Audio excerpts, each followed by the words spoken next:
first thing to do is what is best for the community as far as getting your value out of the airport. So the board has to consider all this determination. I'm just bringing up some points. There are others. I could research it, but there are other things that you can consider.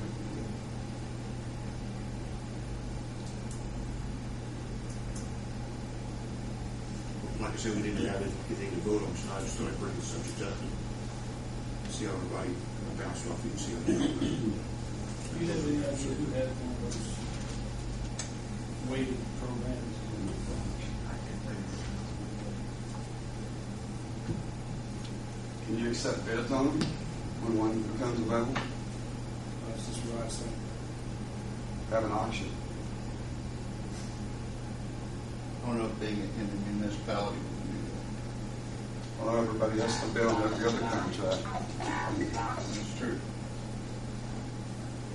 That would probably be a fairer way to do it than just, for someone to say, oh, well, this guy gets it, you don't. You would have to have a very rigid criteria. And you would have to stick to that criteria. John, you can buy an aircraft. That would certainly be one criteria that would pretty much work with what you're trying to do. Because suppose someone might just have a place to park it, but have a hard time imagining owning an aircraft and just never using it.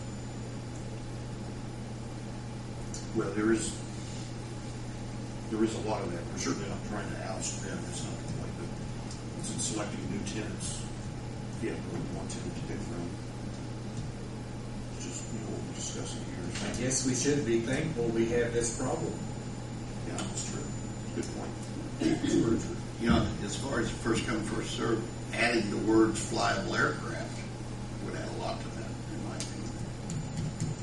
It would keep out the boats, the RVs, and the parts and the pieces. It'd have to be a flyable aircraft. Yeah, and the lease calls for it. What says the aircraft doesn't say flyable. You have to have an aircraft in there. You can put other stuff in there. Shall be used for the storage and maintenance of the aircraft. I understand where you're coming from, and I'm not exactly opposed to doing it that way. I think it's going to. I know. Sometimes it's simple. Really first come, first serve is the simplest way. And it's just not always. Sometimes the simplest way is not always the best way.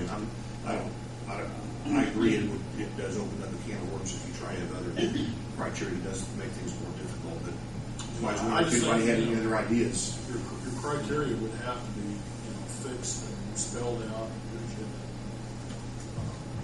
I guess my problem is, someone says, well, I'm going to buy 100 gallons of fuel a month, and then they don't do that. Who monitors it? Well, then you get into that situation. What happens is that it's not that he buys it, monitors it. He actually bought it.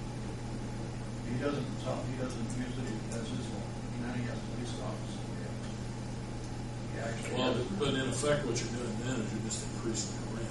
Yes. That's what happens. Well, basically, I'm like a way of getting him to fly the aircraft for me because he has the fuel. It's already part of his fee. Well, I agree, but essentially it's still an increase in rent.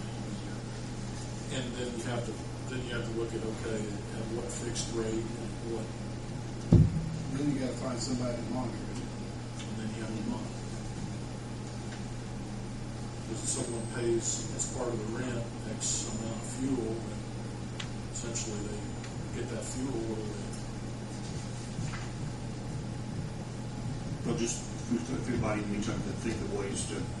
I'm not. Maybe first come, first serve. Maybe we just stick with that. I'm not absolutely opposed to it. I think if we come up with the right criteria, I think that might be a way to look at it. Just looking for what would be best for the city, for the airports. What tenants you take. Something I think you need to bear in mind come the end of the year, we've owned it for 2 years. At that point in time, we do have the ability to change the rates for the hangar. They were frozen for 2 years. keep that in thought too, that will come up eventually. Do you know, have any idea where we are, ballpark, against other airports vicinity?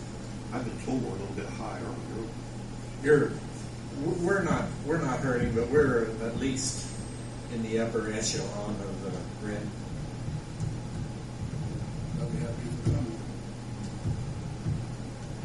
That's But pretty as good. long as you got your hangars full, It's pretty good to have a waiting list and be on the higher end. Does anybody have any? I would like to see the hangar rents change some. When you go to electric doors, I'd like to see this increased. Maybe not where it should be, but you know, Yeah, our open hangar has an electric. The new open hangar has an electric Right. door. So the hangar we have to fill has an electric door on it. That was the one that helped out. yeah, I think so. Yeah. Yeah. That- Well, I agree with that. I think that should be a criteria for, the amount of the rental. Or not a criteria, but, we should boost the rent for that. But there's people right now that's got electric doors that's paying less than some who don't have electric doors, and it's been kind of according to when it was built and when this was done and when that was done, and they increased a little bit, and then they did increase some more on down the line. So it's not been on a real rigid basis of what your hangar rent is. You may have somebody with a good hangar and electric doors that's paying less than somebody with the pretty close to the equal hangar with the hand crank doors. But it's according a lot to when it was built and how much was spent on it and everything else. So After our 2 years is up, which is what, middle of December, we'll go to the airport for 2 years. Then we can review those if we just sit down and review it. I don't know if the Decatur Airport Corporation really had a set pattern on how they did come up with the you know, they come up just strictly with the cost basis and a percentage. So it depended on that was basically how they did it, and there's not a lot of variation in it. But and to be real truthful, I don't think if you wanted to review the hangar rents, I don't think Decatur, as long as you didn't make drastic changes, I don't think Decatur Airport Corporation would have any objections to you doing it now. But, Yeah, our agreement goes for 2 years, and we're 6 months away. Well, but we do have, we've got an empty hangar. That's gonna fall outside that agreement. I don't think that agreement would pertain to that, to the empty hangar. Because the hangar was modified, I don't think it would either. And I'm sure you wouldn't have any objections from it. Because it's not the same unit it was. Well, the intent of that agreement was to protect those people who had hangars at that time. Right. This is now a new situation, so that particular hangar, we should have the right to reset that Yeah. rent. We're not raising anybody's rates, it's vacant now, so. How many do we have on the waiting list? I don't know, I five, I think. 5? I don't know if I can name it. Webster, Bowman's, Dana Parker's next, Sompax next on the list.